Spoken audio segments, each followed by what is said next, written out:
La Segunda Guerra Mundial y Hitler transformaron al mundo. Yo soy Historiker y acompáñenme a ver esto.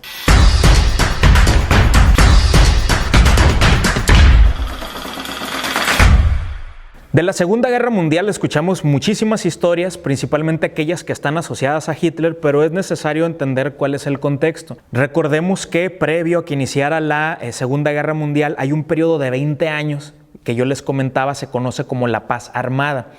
En ese momento también surgen lo que se conoce como los gobiernos totalitarios, es decir, en Italia nace un Benito Mussolini con el fascismo, en Japón nace el militarismo japonés con el emperador Hirohito, en Rusia, por ejemplo, en la URSS nace el estalinismo con José Stalin, en Alemania nace el nazismo pues al frente de Adolfo Hitler, ¿no? En España está el franquismo con Francisco Franco, etcétera, etcétera. Es decir, son gobiernos un tanto militares, represivos, que tienen toda una ideología muy compleja y que prácticamente son movimientos de masas. Es decir, que aglomeran o que agrupan a muchísimos ciudadanos al mismo tiempo para ofrecerles su apoyo. En esos 20 años previos a la Primera Guerra Mundial, después de la Primera Guerra Mundial y antes de la Segunda, la paz armada, los países sabían que en algún momento tenían que volverse a encontrar en un conflicto armado y entonces siguieron haciendo alianzas entre ellos y siguieron preparándose militarmente hablando. 2 o 3 años antes de que inicie la Segunda Guerra Mundial en 1939, Hitler le cayó así como el aire de la Rosa de Guadalupe, ¿no? Entonces tuvo un golpe de suerte porque él se convierte en el máximo dirigente de Alemania, en la figura indiscutible, en la autoridad única. Y entonces es cuando inicia el Tercer Imperio o el Tercer Reich o Reich, como se pronuncie. Y entonces es cuando Hitler ya se siente fuerte para iniciar con su siguiente etapa, que son las anexiones. Es decir, después de la Primera Guerra Mundial y la firma del Tratado de Versalles, los alemanes vieron cómo su territorio fue desconfigurado, les arrebataron posesiones y entonces Hitler se propuso pues ir reintegrando esos territorios a lo que alguna vez fue el Imperio Alemán. Entre ellos pues se encontraba Polonia. Los países empezaron a hacer sus estrategias, ¿de acuerdo? Y entonces prácticamente Francia e Inglaterra le tenían un pavor a Hitler, de tal manera que hubo varios acuerdos previos. Uno de ellos es el Pacto de Múnich o de München, como lo vean. Y entonces básicamente Inglaterra y Francia le dicen a Hitler, tú invade lo que quieras, menos pues lo que es el Reino Unido y Francia, ¿no? De ahí en fuera, pues despáchate con la cuchara grande, ¿no? Entonces Hitler empieza a anexar ciertos territorios y el nazismo empieza a crecer y la influencia de Hitler empieza a crecer y los países aterrorizados empiezan a ver cómo Hitler empieza a dominar pues gran parte del escenario o del mapa europeo. Hay otro pacto que se llama el Molotov-Ribbentrop que firman la Unión Soviética y que firma Alemania o Hitler y Stalin. Alemania pues tenía un poderío militar indiscutible, la Unión Soviética tenía una extensión territorial y militar también indiscutible y entonces si estos dos se encontraban en el campo de batalla pues iban a salir chispas. Y entonces previo a que eso ocurriera, ellos deciden hacer este pacto de no agresión. Ni yo te agredo ni tú me agredes, ¿de acuerdo? Entonces se firman los tratados, los acuerdos, se empieza a configurar o se empieza a armar los posibles bloques de la guerra. Es decir, hay dos alianzas nada más en este conflicto internacional. El primero de ellos, pues lógicamente es el que va a liderar Hitler, que se conoce como las potencias del eje, que está dominado por Alemania, por Italia y por Japón. El segundo bloque que va a contender en la Segunda Guerra Mundial va a ser el de los aliados.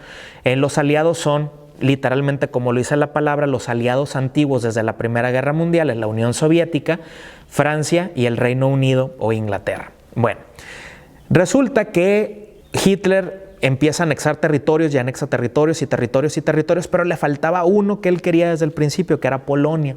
Pero Polonia era aliado de Francia. Y entonces en varias ocasiones se le había dicho a Hitler, no invadas Polonia, no invadas Polonia. Y entonces pues Hitler terminó invadiendo Polonia.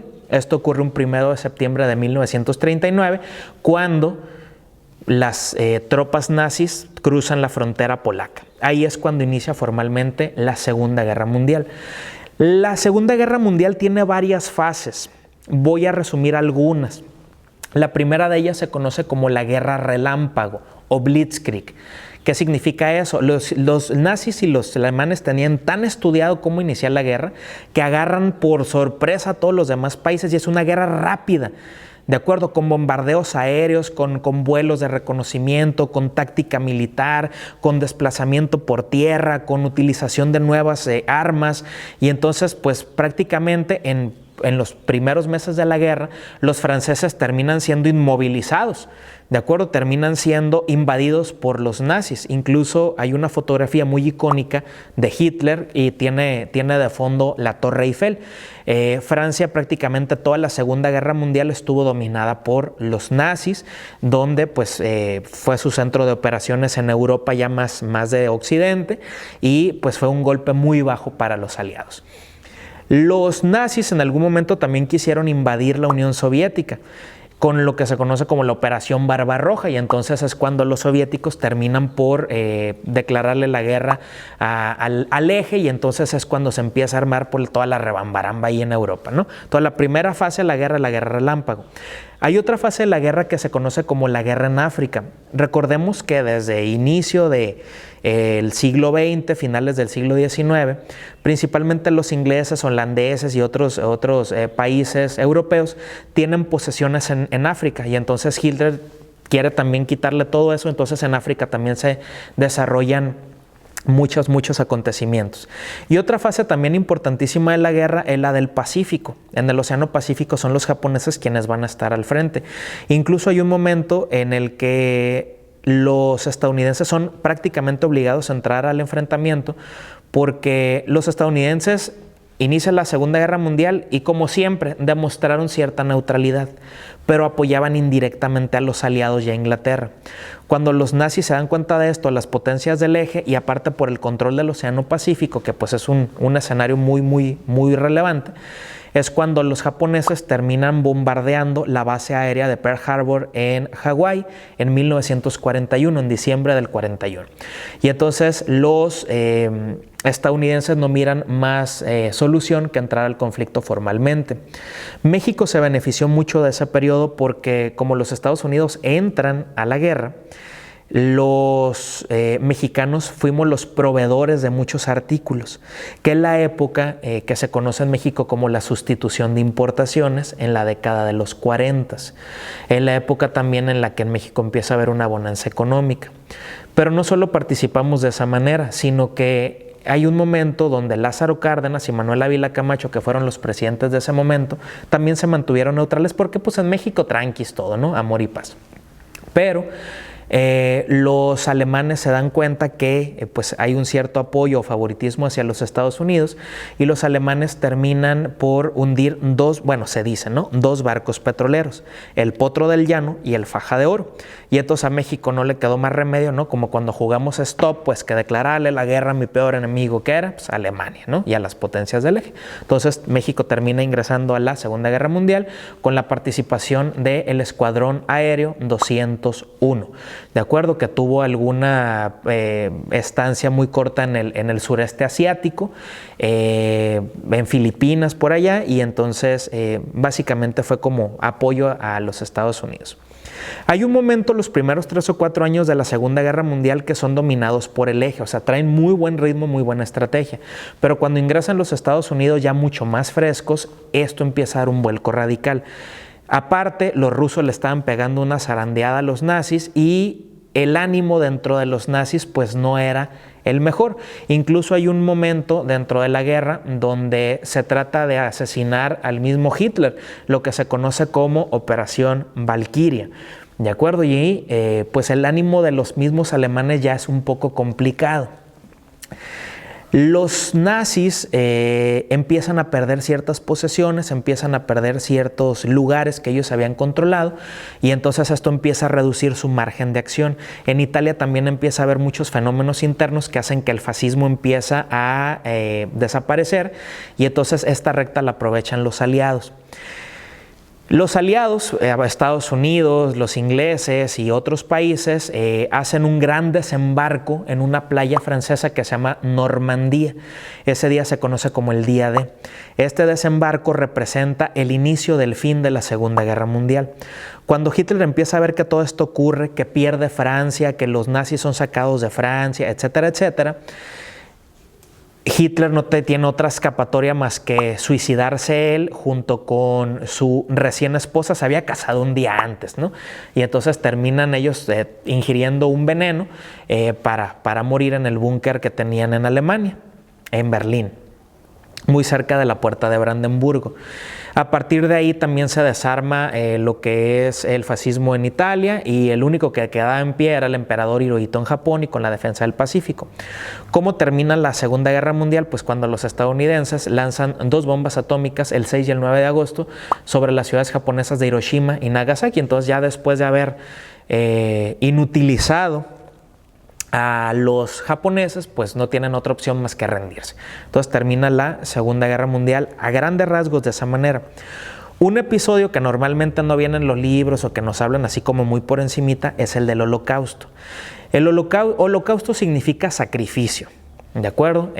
Holocausto es una palabra que viene desde el hebreo y significa básicamente eso, pues un sacrificio a Dios para solicitarle algún tipo de cosa. Entonces, holocausto se ha designado a este periodo dentro de la Segunda Guerra Mundial, a una estrategia que llevaron a cabo los nazis, casi de forma secreta, sin que nadie lo supiera, donde los nazis identificaban a los judíos, a los homosexuales y a las personas que tenían algún tipo de discapacidad, porque los nazis trataban de imponer la posición o el posicionamiento de la raza aria, de acuerdo, de una super mega raza, pues para que dominara el mundo, ¿no? De pura gente bonita, ¿no?